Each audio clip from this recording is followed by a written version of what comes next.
I'm wondering too what the changes are between how we see the teenage years today and by comparison with the past. And Larry, I might put that to you.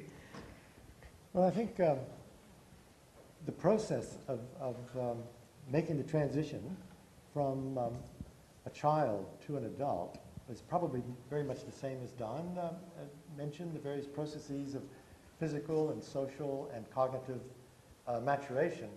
But I think that the situation can be quite different depending on cultures, and subcultures as well. And so I think that for some teenagers, depending on what period it is, there might be certain things that are fads, and they're the sorts of things that control the way that they experience growing up in a particular environment. And I also think that, and this is something we might want to talk about a little later, whether the teenage experience is exactly the same for boys as it is for girls. And while the processes might be the same, the experiences might be very different. Don't forget to put your hand up if you want a question. I'm ready for them anytime you are. Charlie, it is a huge time of change and working out where we fit in the world. Tell me about role models. Who do you think are role models for teenagers today? Where do they get them from? Again, I think it's very much to do with culture and I guess the place you're born into and your family and your friends and who they respect. And I think peer pressure has a lot to do with who we look up to. But yeah, it is very much a time of change. I think it's very easy for young people to look at and see all these huge issues and feel scared and overwhelmed. And that's why I think, having role models and people to look up to is extremely important. And I don't think you can really generalise on who those people would be necessarily. I'm wondering perhaps what you all think about the role that the media plays in this, and we might perhaps raise the issue of body image, which is one of the things that's very much in the news of late, and it seems that so many of those media images are about people who are unattainably perfect. Antoinette, your thoughts on how teenagers respond to media images? I think it puts a lot of pressure on them, not just in regard to what they desire, but what they think their peers and the people that approve of them desire them to be like, to give them a sense of self-worth. And if they're presented with images or people and things that people do that seem to be approved of, by nature of just being presented, they can seem to be approved of, then there can be a sense that I need to be doing that to also be popular, to be important, to feel good about myself, to know that those whose approval I value, that I will get that approval.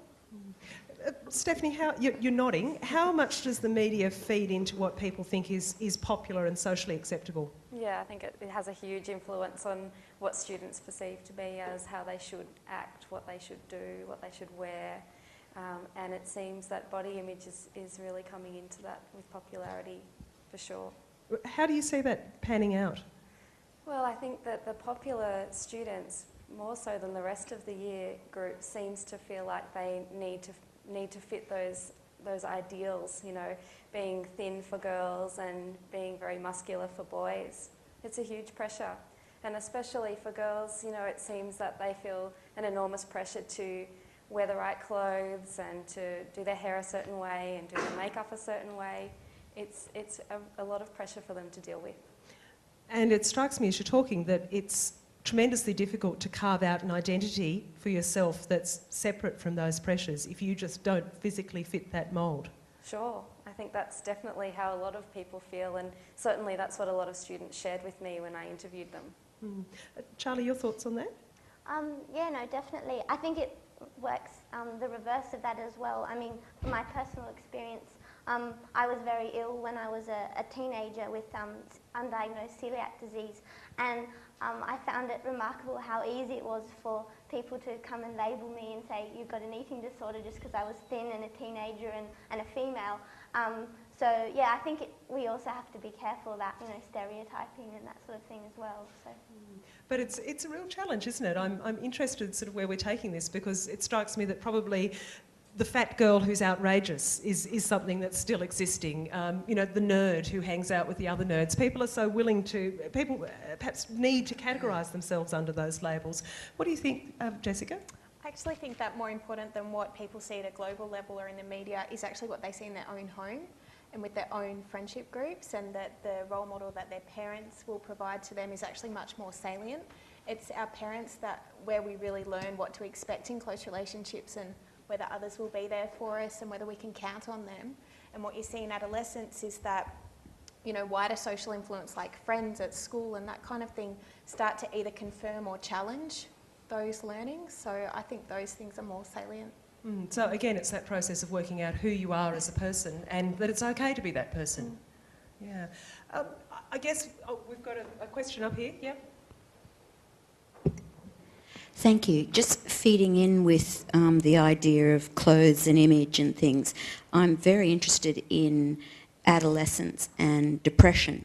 And I'm wondering whether it's just that we are more attuned to it, that we seem to be picking up younger and younger people and diagnosing them with depression, or is it that the changing demands upon them are creating depression at an earlier age? Don Byrne, I might put that to you. How do teenagers respond to stress and when does it turn into depression? Well, depression is unfortunately a fairly common consequence of stress with adolescents. And sometimes it goes back a little bit earlier in adolescence. We know, for example, from work that we're doing here at the ANU that issues of body image are starting to be cemented into kids' minds as young as 8, 9, 10. So they're following that through for a period of time. The difficulty, of course, is that and a lot of other things, all related to this transition, produce the challenges that we consider to be part and parcel of stress. And in a significant proportion of kids, this will translate into conspicuous clinical depression. Now, I think you raise an important point.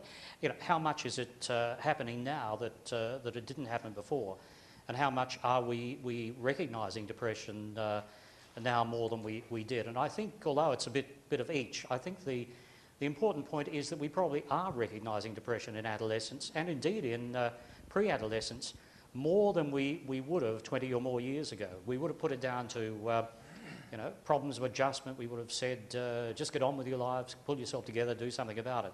Now what we're seeing in quite young kids is symptoms of conspicuous clinical depression. Depression that we would understand if we were, as the clinicians among us do, see in adults. So I think it is an issue of greater sensitivity to depression and a greater level of recognition, a greater level of acceptance, if you like, that adolescents actually do become depressed. They're not just acting out. Well, there's that question about moodiness and what depression is, and I'm wondering what teenage depression actually looks like by contrast with the kinds of emotional swings that are connected to hormones and all sorts of other things going on. Antoinette? Well, I'm actually going to take you back one step and talk a little bit about the normality of emotion expression for people in general, and the fact that I think that there's a growing phenomenon that we're becoming less and less tolerant of the normal range of human emotions and more inclined to want to pathologise that. And what we see that, and this is perhaps preempting some stuff that you're going to look at later, which is the ways in which we don't cope or look to maladaptive coping mechanisms to address those problems. And one example would be substance use or abuse. And the relevance that that has is that we're not as tolerant or not learning perhaps the resilience and the skills that we need to learn to deal with things that are coming up, stressors upon us that our role models and our family and the people who are impacting on us perhaps also don't know how to deal with those things, and that we're looking for quick solutions. And you can probably all think of examples in your life where it's easier to look for the quick solution than to have to tolerate a negative emotional state. So that's just a little bit of normalising of the issue of depression. That's the magic word, resilience, which is such a favourite these days, isn't it? Resilience, that's the thing we've got to teach our children, and how we actually do that is... And, well, I don't know about the answer to that, but the thing about resilience is being able to accept in a sense of tolerance, not a sense of liking. We don't like negative emotional states, but an acceptance that that's actually part of our humanity, and that we can be riding those waves out rather than needing to have quick fixes or make it go away now because I don't like it.